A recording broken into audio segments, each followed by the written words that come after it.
Gabo ndakubona wiriwe. Wiriwe neza. Amakuru. Amahoro y'Imana abane nawe. Twese hamwe. Twifuje ko tukuvugisha o gato. Ndabizi uri mu kazi kenshi, ndabizi ni muri weekend, uri gukorera amafaranga, urimo mu bashabitsi tugira bakorere amahera. Urumva ariko turavuze tutuyuma yo kumva amagambo ari magahinda kenshi. Ko yamvanyemo menshi se yabuzwa n'iki? Warubabaye cyane. Turavuga tuti reka tuvugishe Ndimba ati tumuhumuriza ariko anatubwire Ndimba ni iki cyatumye uyu munsi umutima wawe umeneka ukavuga bimeze bite? Ni iki tutamenye ukuri n'ukubi? Uriya Godfather Ego mfite spiroga ivuga ngo byose birashoboka. Ego Kandi byose gushoboka. Hari maze iminsi numva space zanyu na hari umudamu nejo wahoza mvugaho umufene. Uriya mudamu uriya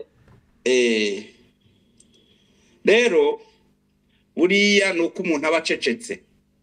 Ego Ibi bintu byabaye, ibi bintu birimo kugenda biba kuri iyi mihanda twebwe hano abantu bose ni ibintu byatangiye kera.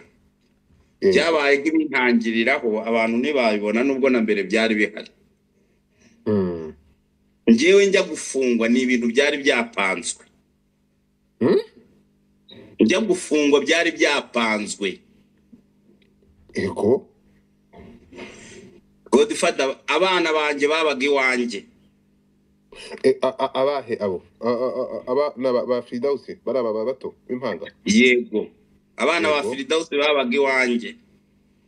Ubarera mu rugo. Mbarera mu rugo bari mu muryango. Ego Noneho inyuma yo kubarera nari numvikanye na Fidausi ambwira ati ngiye kwishakira umugabo. Ego None kuba ngiye gushaka umugabo abana reka mbazane nzakomeza mbasure. Nubundi yarazaga akabasura akarara no mu rugo. Ibyo byose narabisobanuye nta nubwo nshaka kubisubiramo cyane. Ya Ariko ibyatangajwe nuko abana yaje kubajyana yambwiye ngo arashaka abana be ari kuwa gatanu. Mbona birakomeye ntumaho mama wanjye niwe mfite, ntumaho papa we azana na musaza we baza mu rugo kuwa gatandatu n'abaturanyi.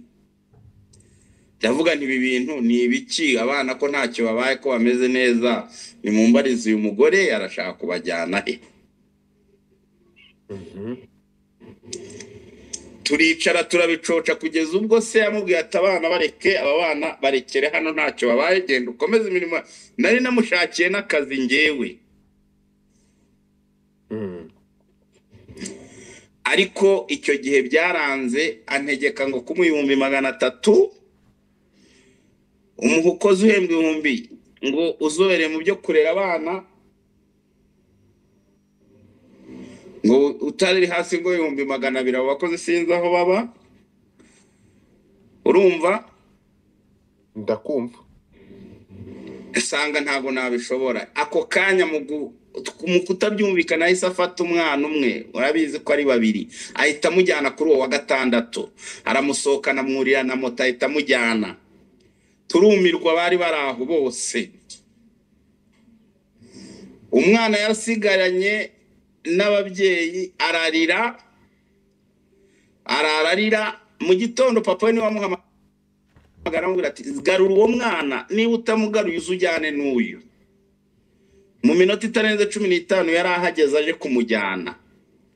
Icyo gihe hari ku cyumweru. Kuwa mbere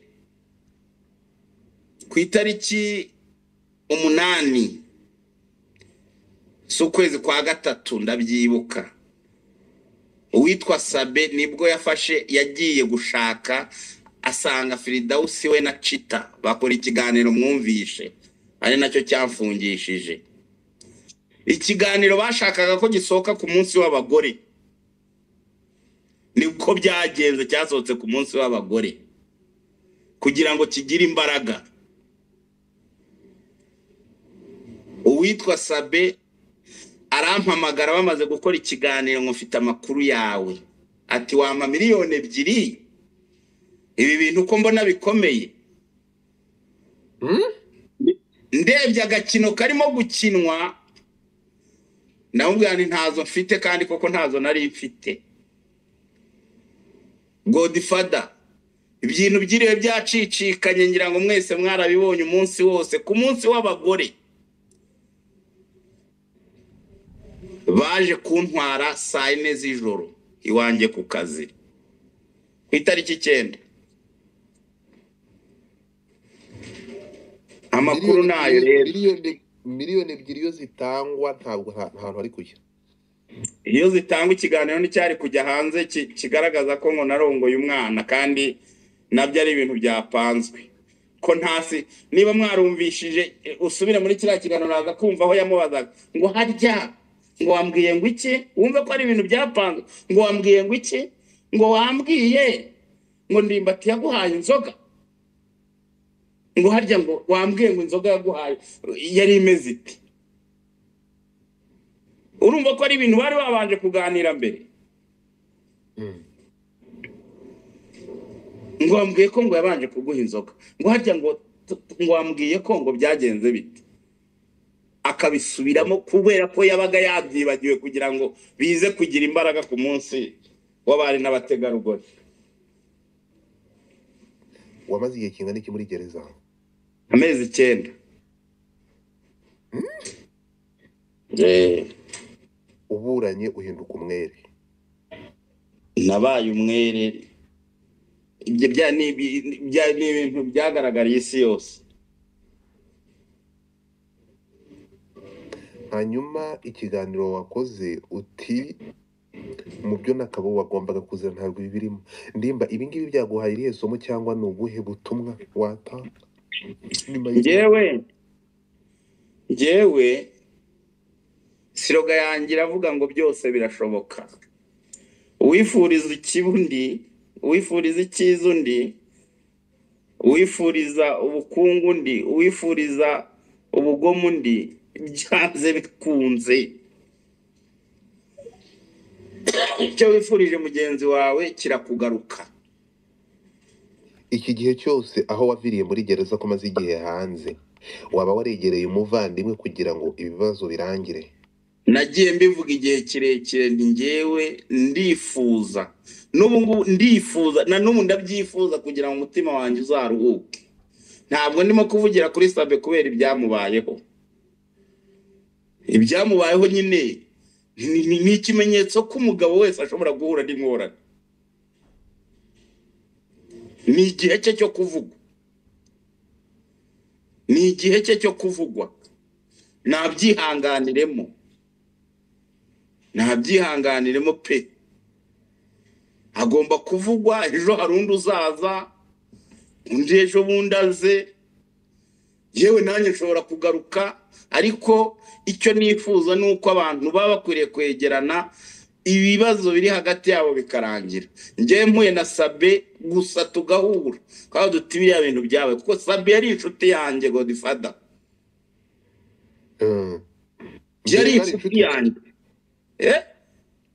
Biriya bintu byabaye Sabe muziranye yari inshuti yawe? Inshuti yanjye, yanyitaga baba. Niba uzi icyo baba bisobanura. Yafataga niyo yampamagara, yaranyubahaga nkamwubaha. Mu bintu wavuze numvishemo umuntu bita Chita. Chita yaje muri ibi bintu ate Ndimba? Chita barajyanye. Chita bajya gukora kiriya kiganiro, wumve ko reba umunyamakuru ujyana n'undi bakajya gukora ikiganiro nka kiriya kirimo ikintu gishobora kumaza imyaka 25 muri gereza.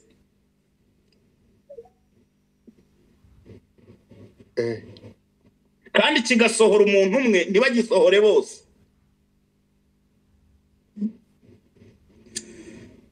yaragiye kumufasha mikoro se cyangwa yaragiye kumufasha kamera ko batafite channel zitwa TV?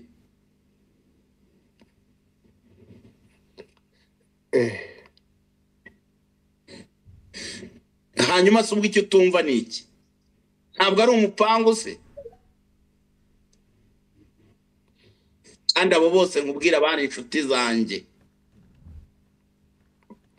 ibi bintu ndimba, ibi bintu uravuze ngo izi nkundura muri kureba zibiri kuba muri iyi minsi bimaze imyaka, bimaze igihe kirekire, biri mu bantu byatangiriyeho. Ibi bintu barabiterwa n'iki? Aho umwe kubera inyungu za views cyangwa amafaranga yemera ko n'undi yajya mu gihome. Ibi bintu ikintu kibitera Yego. ni inda nini no kutagira urukundo. Ubunyangamugayo bwaratakaye, igihango cyaratakaye, urukundo nta rukiriho, ahubwo umuntu asigaye akora icyakwicisha kugira ngo akunde abone amafaranga, atitaye kuri Godfather, umuntu kugeretseho kese yo gufata yo kurongora umwana utagejeje igihe, noneho ngo ukamubyaza. Numvisha ari abantu benshi bavuga ngo uriya mwana nta mwana ubyara. Ikindi ibyo barimo bamuvugaho n'uriya mudamu, so kuriya mudamu adafite umugabo, bishobora kuba ari byo cyangwa atari nabyo, ariko ari byo yamenya ko yaguye mu mutego, yaguye mu cyaha nk'icy'abandi bagwamo. Nta ukwire. Hari abahoze bavuga ngo ufata mbega ngo umugabo yaguye ngo urenzaho utwatsi. Yego. Ibyo ntibikiriho rero. Wowe ntabwo bigeze barenzaho utwatsi, barenjeho ibyatsi byume bakubita akabiriti. Ariko banza umenye ko bari abana bari bamaze imyaka 2 bariho mbatunze, nta uzi ko nta kibazo cyavutse. Ni ubizi neza uriya mugore nta kazi yagiraga, yabaga mu nzu nishyura. Nashize hanze amafaranga namuhaye ku muri MTN, historique irahari, amafaranga agera muri miliyoni hafi 600 hafi 7, ariko nabwo na n'ubu ntibabyemera. Abana banoneho bagezaho babaga iwanjye mu rugo, bari bahamaze amezi 3, ariko umuntu avuga ati wenda niba ari bwaramenye inkuru ati reka mpange. Mwumvishe ko n'uriya mukobwa yavuze ko babiganira, hakavuga ko amafaranga azavamo bazayagabana, nyuma baje gushwana. Warabyumvishe?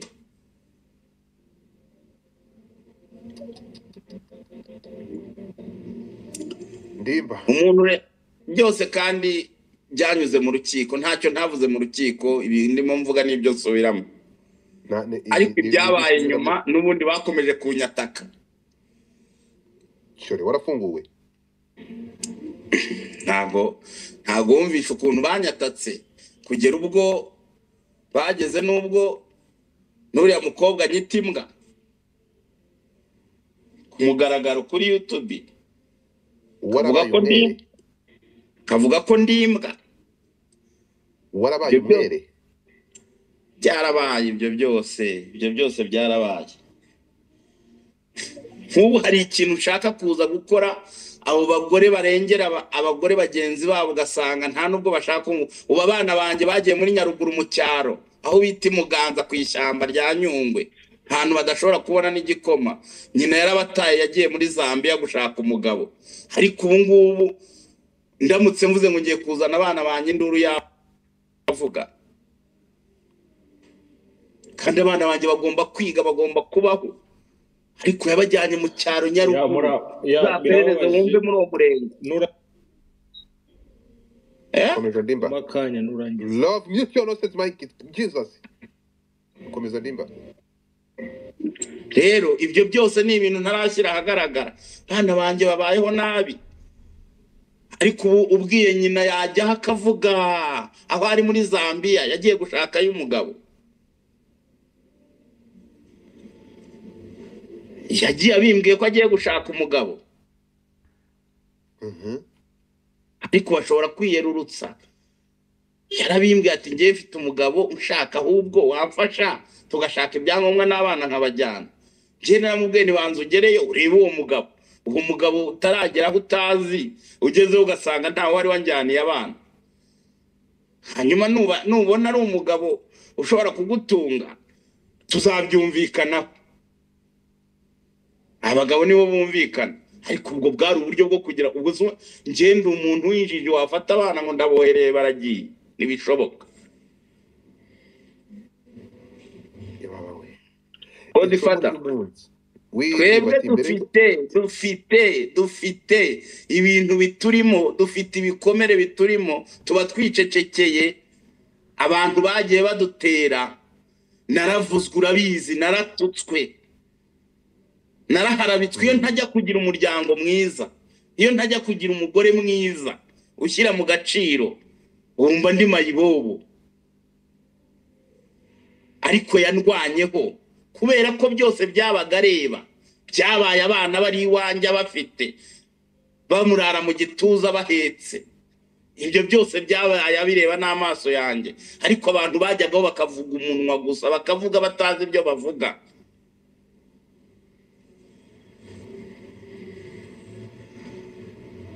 Ndakubwiye ngo byose byabaga bireba. Nagize umuryango mwiza Godfather. Iyo ntagira umuryango mwiza mba ndi inzererezi, kuko baba baranciye kubera amagambo y'abantu. Ariko ayo magambo, amahirwe nuko byazaga ibiza byose barabirebaga. Amafaranga nahaguriye mugore, hari n'igihe umugore wanjye ari wafataga amafaranga akayamuha. Aho yabaga nari naramukodeshereza inzu, yajyaga iyo akajya kureba abana. Muri covid yose hari moto yari ishinzwe kumushyira ibiryo, nta modoka zagendaga. Umugore wanjye yafataga umwanya akajyayo muri covid, agenda yisobanura. Nanjye najyagayo, ariko nyuma byaje kuvamo ko ndi ruharwa. Abantu nibabizi, abantu baraza bakavuga. Byageze ubwo bahimba imyaka, urabizi, bafata ifishi ifite verisiyo ya 2020 ngo niyo yakingiriweho. Barayizana muri dosiye, bagera ubwo bahindura indangamuntu kandi ifite indi. Ubwo yazanaga abana yayibagiriye mu byangombwa, indangamuntu nari nyifite. Baragenda bakoresha indi ifite imyaka, umuntu ufite indangamuntu ebyiri. Ibyo byose ni ibintu byakozwe kandi byakorwaga bifite ababyihishe inyuma. Ibyo byose mwarabyumvishe. Mugira ngo umuntu avuga iki? Mugira ngo ibi bintu sinashaka kubigarukamo, sinashakaga no kubivuga, ariko abantu babyumve ko ibi bintu birimo kugenda bibaho, ibintu birimo kugenda biba ku bantu bamwe na bamwe, ni ibintu bimaze igihe.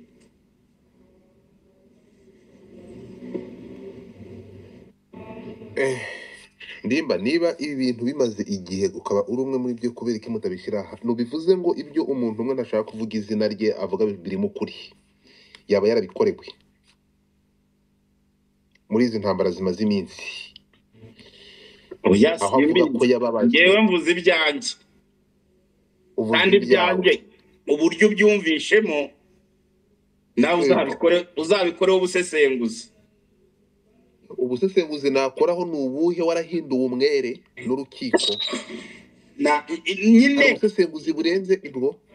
Ngewe nabaye umwere ubwo naregwaga, ubwo bifuzaga ko mara imyaka 25. Ubu ntabwo tuba tuvugana Godfather. Reba imyaka 25 ni nko gupfa. Abantu ngo barashaka kuzimya umuntu, kunzimya. Ugaruke mu kiganiro cyakozwe. Mu kiganiro nabonye nako mu biri kuvuga uyu munsi, nuko icyo wazize icyagiye gukarubana uyu munsi bivugwa. Nimvuga ko biravugwa ko ntawe yaratushwa. Ndimba, iyi nkuru wayakiye ute? Iyihe bivugwa? Iyi ngiyi iri kuvugwa kuri uwo wasohoye ikiganiro bwa mbere kuri wowe. Hari igihe batabivuze se? ariko abantu akaba umwere kubera ko abantu baba bazi kwiyorobeka. Nta gihe bitavuzwe, nawe ndabizi wabivuze igihe kirekire. Ibi bintu ariko birangiye hari akantu Imana yerekanye k'ikimenyetso.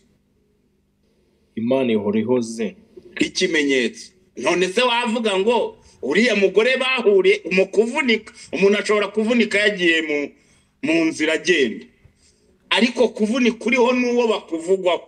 Ni nko gukora gisida ukayikorera i Butare wari wavuze kuri Ikibungo. Mbese ndimba ntibya Kigali ni ntoya, ntibyagira burya wenda umwe ari muri siporo undi avuye mu masengesho muri Twibature, ibyo byo ntibishoboka. Ntago byahurirana bakaba bari bahuriye hariya. Aho byahurira hose ni muri rompu. Ikindi urumva nk'abantu baziranye yari afite igihunga, ashobora kuvuga ngo ni umugabo wanjye. Hanyuma bamubajije umuntu, kandi wamubajije yamubajije nk'ikibazo cya mwarimu. Yamubajije ngo ubundi se uyu ni umugabo wawe? Ngo nose ndimba urumva umuntu uziranye ko ari ako bari bafite igihunga, umuntu amaze kuvunika amaguru, urukumva hari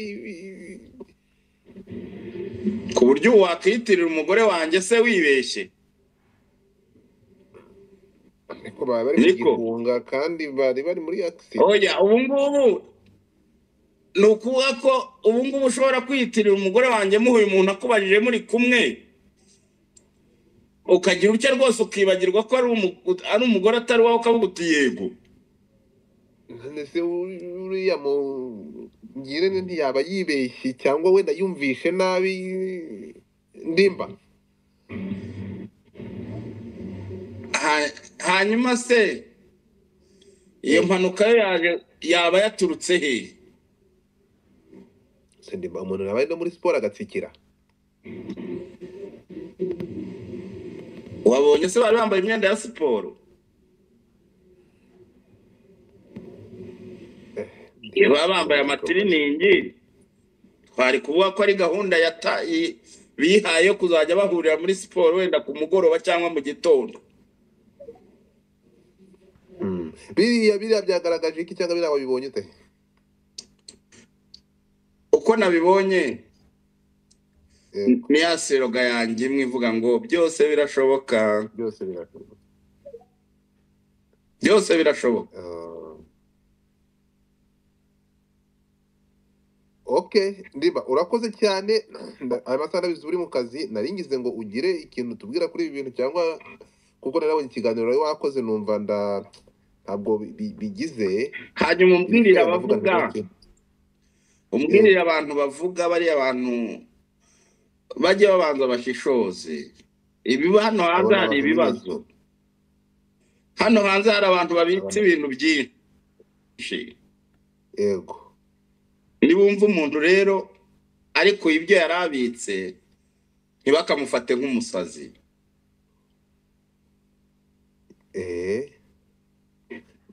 Hanyuma ibibabaje ubwo ninjye ubwira, abumva mwumvise ninjye mubwira. nakubwiye beauty kandi Rove ntabwo ndi bukumana wenda gusohora muri space. Ndimba Yeah, twumvise. can you mute your mic?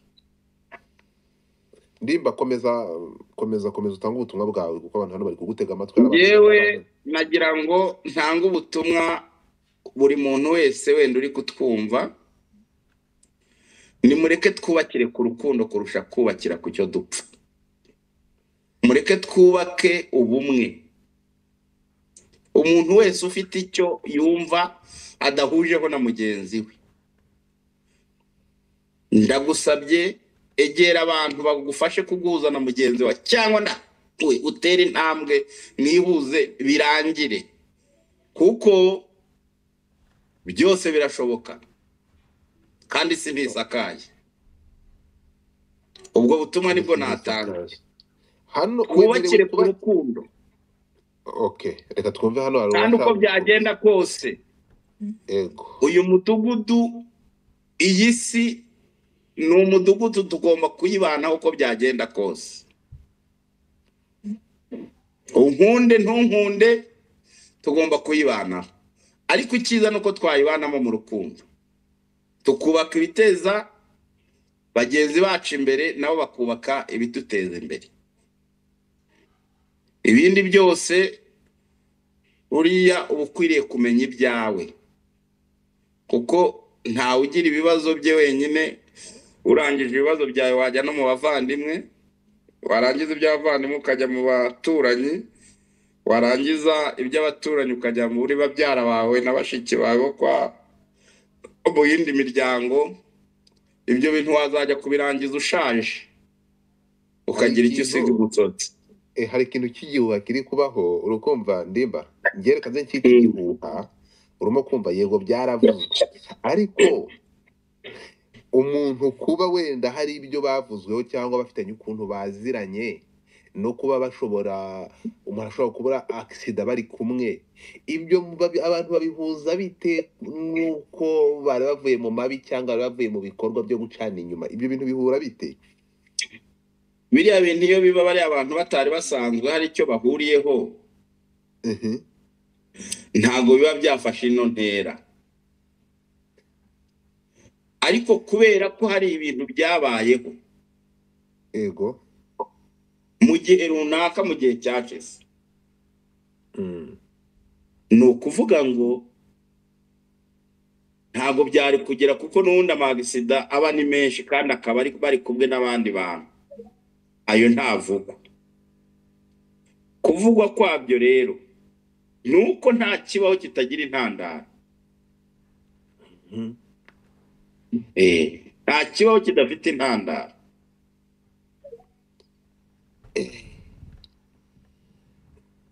Ntibaba abantu bari kurengera gufata umuntu wakoze accident kuko ari kumwe n'uwo baziranye, kuko reka twemere ko bari kumwe, reka twemere ko banagendanaga, none se ndimba ntibyanashoboka ko kuba bari kumwe ntabwo bigize icyaha? Ntabwo bagize abaha distance ko batagomba kuba bari kumwe, nta cyaha baregwa, nubwo twe tubibona gutya, ariko bashobora kuba ari inshuti. Ibyo twabifata tukabihuza nuko ngo bari bafite aho bavuye cyangwa ngo bari basimbutse nk'abaparakomanda igipangu kandi twabonye umuntu aryamye. Ibi bintu byo gusimbuka igipangu byavuye hehe? Byaje bite?